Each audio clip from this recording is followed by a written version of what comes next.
প্ৰথম কথা হৈছে যে ইয়াৰ ৰাইজে আজি ইয়াত ৰাইজ মেল পাতিছে। ইতিমধ্যে পট্টা থকা মানুহ, পৰিয়াল, খাছলেণ্ডত থকা মানুহ সবে আজি ইয়াত মিটিঙত আহিছে। তেওঁলোকৰ এটাই দাবী যে আমি মৰিলে মৰি থাকিম, জীয়াই থাকিলে জীয়াই থাকিম, কিন্তু আমাৰ গাত এক বিন্দু তেজ থকালৈকে আমাৰ দেউতাকৰ পিতাকৰ সম্পত্তি আমি জন্ম লৈছোঁ এই মাটিতে আমাৰ জন্ম ঠাই হয়। গতিকে APDCL হওক, আদানী হওক, আম্বানী হওক, এওঁলোকক এটুকুৰা মাটি নিদিব বুলি আজি ৰাইজে প্ৰস্তাৱ গ্ৰহণ কৰিছে। আমি ধুবুৰী জিলা কৃষক সংগ্ৰাম সমিতিৰ আমিও দাবী কৰিছোঁ যে এনেকৈ দাদাগিৰি কৰি জিলা উপায়ুক্ত যধে মধে মানুহক বুৰ্বক বনাই মানুহক উচ্ছেদৰ ধুমকি দি আছে। গতিকে ইয়াৰ ৰাইজে সিদ্ধান্ত লৈছে যে এটুকুৰা পট্টা মাটি তেওঁলোকে নিদিব। আৰু আমিও কৈছোঁ এইবাৰ ৰংগামাটি অঞ্চলত উচ্ছেদ কৰিবলৈ আহে ইয়াত যুদ্ধ হ'ব। যেনেকৈ হিমন্ত কৈছে, তেওঁ মাজে মাজে কয় যে হৰেক ৰণ হ'ব। আমিও কৈছোঁ এইবাৰ সংখ্যালঘু মানুহ জাগিছে যে আমি ইয়াত থাকিছোঁ, ইয়াত বসবাস কৰি আছোঁ, এইটো আমাৰ জন্ম জেগা। আমাক মাটি, আমি লেণ্ডলেছ পিপুল, আমাৰ ভূমি পাট্টা আছে, আমাৰ মাটি কাঢ়ি ল'বলৈ DC কোন? ইয়াৰ ৰাইজে সিদ্ধান্ত লৈছে যে এটুকুৰা মাটি আমি নিদিম, আৰু আমাৰ মাটি বহিৰাগত আদানী আম্বানীক দিলে আমি সহ্য নকৰোঁ। গতিকে আমাৰ কথা এটাই যে ইয়াত তেজৰ নদী বৈ যাব পাৰে, ইয়াত মানুহ মৰিব পাৰে, কিন্তু এটুকুৰা মাটি ৰংগামাটি অঞ্চলৰ পৰা, পানবিল অঞ্চলৰ পৰা এটুকুৰা মাটি ডিচিক দিয়া নহ'ব। DC মহোদয় ডাঙৰ হুকিয়াই দিছোঁ যে কালি এজন শিক্ষিত মানুহে কৈছিলে যে আমি মোৰ মাটি মই নিদিওঁ, আৰু DCয়ে কৈছিলে যে আপ বদমাশি কৰ ৰহা হে। এই ক্ষমতা DC কোনে পালে? DC এজন চাকৰ হয়, তেওঁ ৰাইজৰ সেৱক হয়। এজন জিলা উপায়ুক্ত পাব্লিক হিয়াৰিং পাতিছিলে, পাব্লিকৰ মতামত তেওঁ ল'ব লাগিছিলে, তেওঁ মতামত নলয়, তেওঁ মানুহক ভয় দেখুৱাইছে। গতিকে ৰাইজে তেওঁলোকৰ ধুমকিত ভয় নকৰে। আমি ইয়াৰ পৰৱৰ্তী সময়ত আমি ৰাইজক কৈছোঁ যে আপোনালোকে সিদ্ধান্ত লৈ আপোনালোকে এখন কমিটি বনাই দিয়ক। আমি কৃষক মুক্তি আপোনাৰ লগত আছোঁ, আপোনাৰ নেতৃত্ব লওক। আমি জানো যে কিছুমান ক্ষেত্ৰত আন্দোলন চলি থাকোঁতে কিছুমান নেতাই পাল্টি হৈ যায়, তেনেকুৱা নহয়। এইসকল মানুহ আজি আপোনালোকে দেখিছে তেওঁলোকৰ চকুত পানী ওলাইছে। আজি বৃদ্ধা মানুহবিলাকে মিটিঙত আহিছে।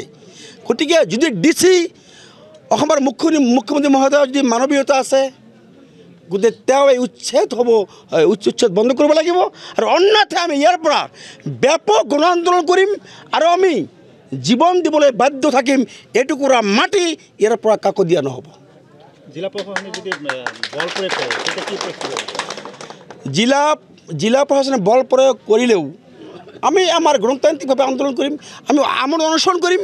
আমি নাখাই আমি ইয়াত পৰি থাকিম। আমাৰ দেউতাকৰ সম্পত্তি, আমাৰ বাপেকৰ সম্পত্তি, আমাৰ জন্ম জেগা, আমাৰ নিজ সম্পত্তি, আমি এটুকুৰা মাটি কাকো নিদিওঁ।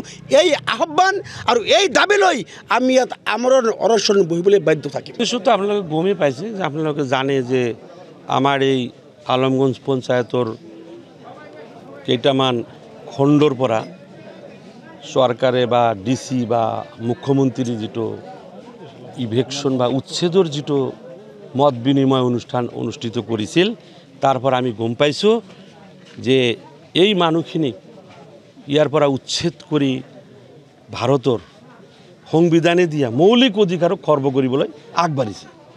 গতিকে এই মৌলিক অধিকাৰক যাতে খৰ্ব কৰিব নোৱাৰে, আৰু ইয়াৰ পৰা 1 ইঞ্চি মাটিও যাতে ল'ব নোৱাৰে, এওঁলোকে তেজ দিবলৈ প্ৰস্তুত আছে। 1 ইঞ্চি মাটিও দিবলৈ প্ৰস্তুত নাই। পাট্টাৰ মাটি আছে, আৰু এই পাহাৰত আছে আপোনাৰ এইটো কোঅপাৰেটিভ সোসাইটিৰ মাটি। কিছু হয়তো মাজে মাজে খাছলেণ্ড থাকিব পাৰে, থাকিলেই খাছলেণ্ড চৰকাৰৰ বুলি ক'লেই চৰকাৰটো ৰাইজৰে হয় না। গতিকে সেই খাছলেণ্ডটো আচলতে কাৰ? ৰাইজৰ। গতিকে এই মানুহখিনিক আমি ক'ব বিচাৰিছোঁ আপোনালোকৰ এই মাধ্যমৰ জৰিয়তে যে উপায়ুক্ত মহোদয়েই হওক, সাৰ্কেল অফিচাৰেই হওক, অসম চৰকাৰেই হওক, উচ্ছেদৰ যিটো বিধি বহিৰ্ভূত উচ্ছেদ ইয়াতে যে চলাবলৈ আগবাঢ়িছে এইটো নহয়। অসমৰ বিভিন্ন ঠাইত বিধি বহিৰ্ভূত উচ্ছেদ চলাই আহিছে, আৰু মানুহক আজি উদ্বাস্তু গৃহাৰা হৈ তেওঁলোকৰ শিক্ষাৰ পৰা বঞ্চিত হৈছে, তেওঁলোকৰ খাদ্য বস্ত্ৰৰ পৰাও ইভেন বঞ্চিত হৈছে, স্বাস্থ্যৰ ক্ষেত্ৰতো এওঁলোকে চিকিৎসাৰ পৰাও বঞ্চিত হৈ আছে। গতিকে এনে ক্ষেত্ৰত আজিৰ এই কাৰ্যসূচীৰ দ্বাৰা আমি চৰকাৰক দাবী জনাইছোঁ, ধুবুৰী জিলা উপায়ুক্ত মহোদয়ক দাবী জনাইছোঁ যে ইয়াতে যাতে উচ্ছেদ কৰিবলৈ আগবাঢ়ি নাহে।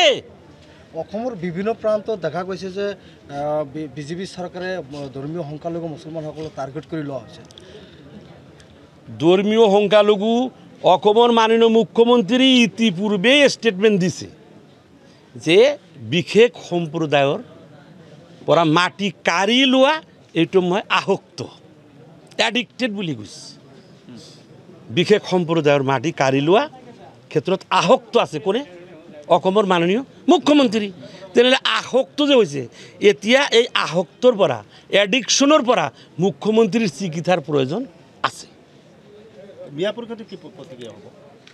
মিয়া পৰিষদেতো আগৰ পৰাই আমি এই ক্ষেত্ৰততো আমি আজি যিটো মই ৰাইজৰ হৈ আহিছোঁ, তো ৰাইজৰ এই বিপদৰ সময়ত আমি যিকোনো পদ্ধতিৰে আমি এই মানে উচ্ছেদক কেনেকৈ বন্ধ কৰিব পাৰি, আইনীয় প্ৰক্ৰিয়া হওক আৰু গণ আন্দোলনৰ জৰিয়তেই হওক, সেইটোৰ ক্ষেত্ৰত আমি ইয়াতে অসমীয়া পৰিষদে অংশীদাৰ হিচাপে ইয়াত আগবাঢ়ি আহিছোঁ। আৰু সংবিধানৰ গণ্ডিত থাকি গণতান্ত্ৰিক পদ্ধতিৰে আমি এই আন্দোলন থিয় কৰাবই লাগিব, যাতে আগন্তুক দিনত উচ্ছেদ কৰিব কোনো পদ্ধেই নোৱাৰে। গতিকে আজি মই এই আপোনালোকৰ মাধ্যমৰ জৰিয়তে এটা শ্লোগান দিছোঁ কি, যে উচ্ছেদ বন্ধ কৰিবই লাগিব, উচ্ছেদ বন্ধ কৰিবই লাগিব। আমাৰ সাংবিধানিক মৌলিক অধিকাৰৰ পৰা খৰ্ব কৰিবলৈ দিয়া নহ'ব, খৰ্ব কৰিবলৈ দিয়া নহ'ব, মৌলিক অধিকাৰ খৰ্ব কৰিবলৈ দিয়া নহ'ব।